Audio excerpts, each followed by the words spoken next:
दोस्त की वफादारी का पता दोस्त की परेशानी में चलता है और भाई की वफादारी का पता शादी के बाद चलता है।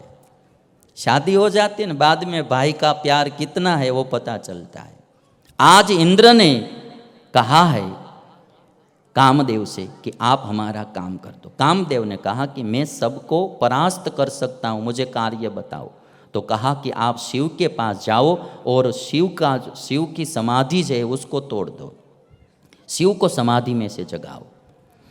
कामदेव ने कहा इंद्र आपने काम तो बहुत बड़ा सौंप दिया है, शिव के पास तो मैं जाऊंगा, आपका काम तो कर दूंगा, किंतु मुझे पता है कि आज मेरी भी मृत्यु होने वाली है, शिव के पास मैं जिंदा बचूंगा नहीं, फिर भी तुम्हारा काम करने के लिए मैं जाऊंगा। कामदेव ने सोचा कि अब आज मरना ही है मुझे, तो मरने से पहले मैं मेरी शक्ति इस दुनिया को बता दूं। रामायण में भी लिखा है, शिव पुराण में भी लिखा है। और जब कामदेव ने अपनी शक्ति फैलाई, सारी दुनिया कामदेव के अधीन हो गई। चेतन तो अधीन हो गए, जड़ वस्तु भी कामदेव के अधीन हो गए। और उसी समय तुलसीदास जी ने भी लिखा, शिव पुराण में भी लिखा, कामदेव से कौन बचे, तो जिसने भगवान का आश्रय किया, भगवान की भक्ति थी, भगवान की शरणागति थी, वही कामदेव से बचे, बाकी सबको कामदेव ने पीड़ित कर दिया। इस तरफ कामदेव सती विरह में तप करते शंकर के पास आए। बहुत प्रयत्न करने पर भी शंकर के हृदय में कामदेव प्रवेश नहीं कर पाए।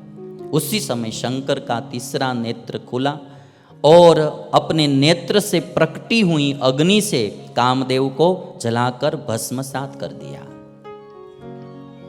देवों ने प्रार्थना की शंकर से कि हे शंकर, आप इस कामदेव को जीवित करो, कामदेव के बिना सृष्टि का संचालन होगा ही नहीं, आप उसको जीवित करो। तब शंकर ने कहा कि यह कामदेव कृष्ण पुत्र प्रद्युम्न होगा, तब तक यह अनंग रहेगा, अंग रहित रहेगा।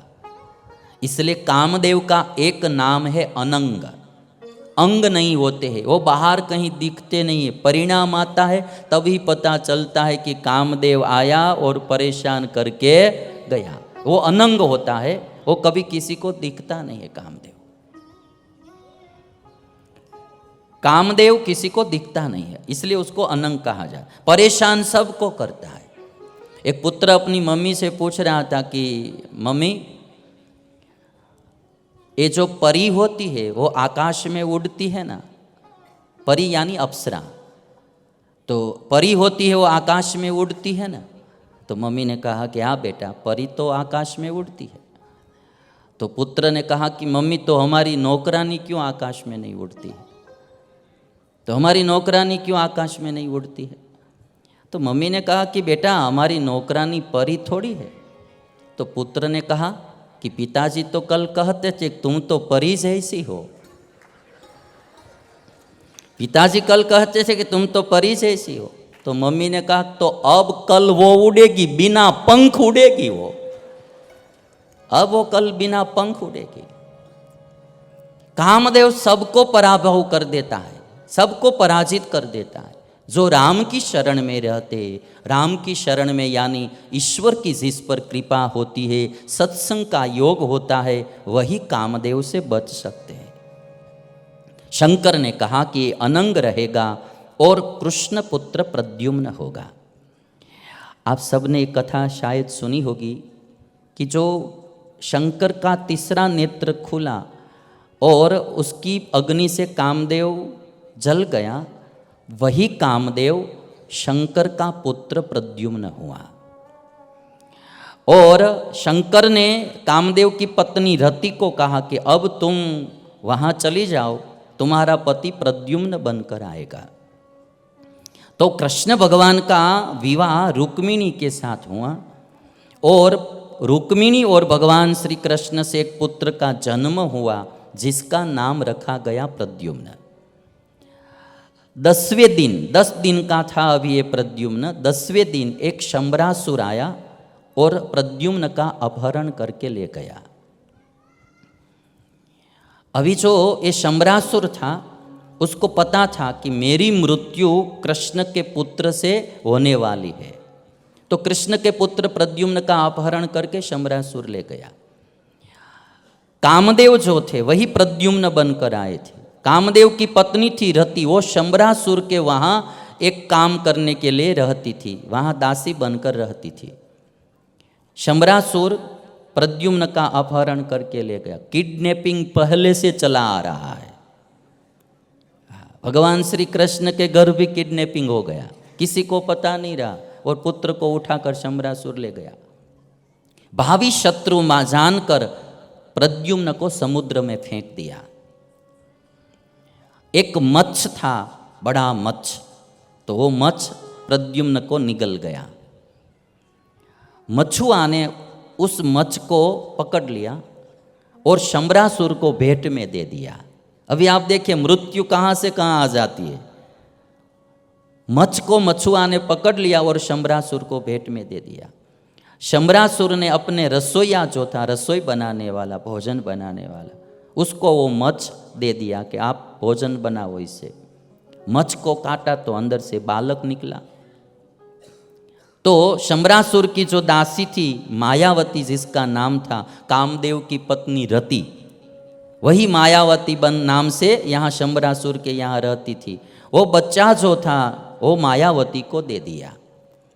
कामदेव ही प्रद्युम्न बनकर आए थे और मायावती के पास, अपनी पुरानी पत्नी के पास आ गए। मायावती जो थी वो प्रद्युम्न को पाल पोस कर बड़ा करने लगी।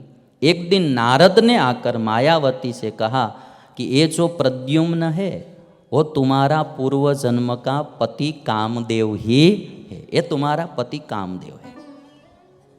तो मायावती ने कहा कि जो शंकर ने श्राप दिया था कि मेरे पति प्रद्युम्न बनेंगे, कृष्ण के पुत्र बनेंगे और तब मुझे मिलाप होगा, तो आज मेरा पति मुझे मिल गया।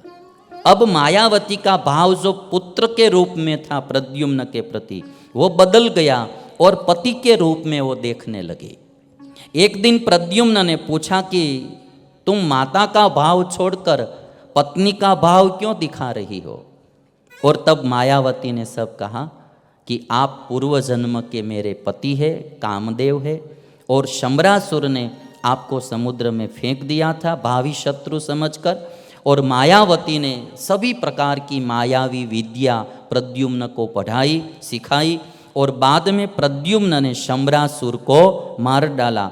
और आकाश में विचरण करने वाली मायावती थी, प्रद्युम्न को लेकर द्वारिका आ गई। द्वारिका आ गई, रुक्मिणी ने देखा तो देखकर ऐसा लग रहा था कि मेरे पुत्र जैसा ही है जिसका बचपन में ही अपहरण हो गया था। उसी समय भगवान श्री कृष्ण आ गए।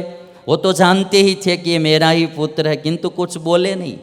तब नारद जी आए और नारद जी ने कहा कि यही तुम्हारा पुत्र है प्रद्युम्न, जिसका अपहरण शंबरासुर ने कर लिया था। तो आज जो शंकर ने कहा कि अभी ये अनंग रूप में रहेगा और शंकर कृष्ण का पुत्र के रूप में ये उत्पन्न होगा।